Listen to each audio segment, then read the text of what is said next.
Dahil sadyang mahilig sa toyo, marami mga ulam natin ay nagalaman ng toyo. Ngunit lingid sa ating kaalaman na ang toyo ay may masamang naidudulot sa ating katawan pag sobrang pagkonsuma.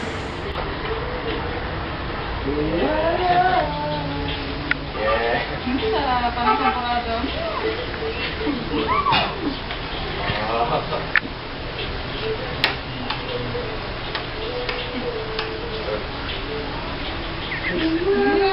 Sarap.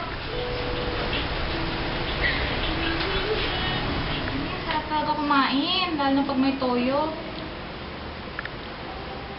Sarap. Madagdagan nga.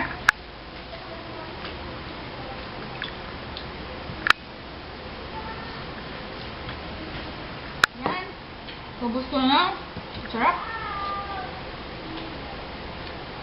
Mahigop na nga itong toyo.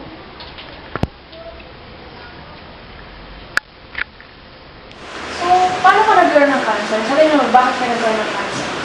Hindi, kasi sabi ng doktor ko, parang sa toyo daw. Kasi mahilig akong yung kumain ng toyo. Hindi mo yung kumain. Yung di ba sausawan siya, madalas iniinom ko sa pagkatapos.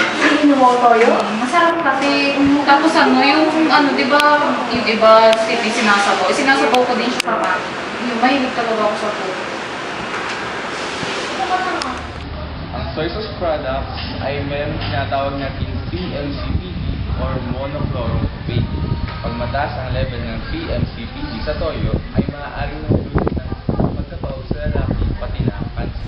Dahil dito, kailangan mas bigyan ng pansin ang mga produktong binibenta sa tindahan at paigtingin ng FDA ang pag-regulate hindi lang sa toyo, kundi sa mga iba pang produktong binibili ng ating mga consumer.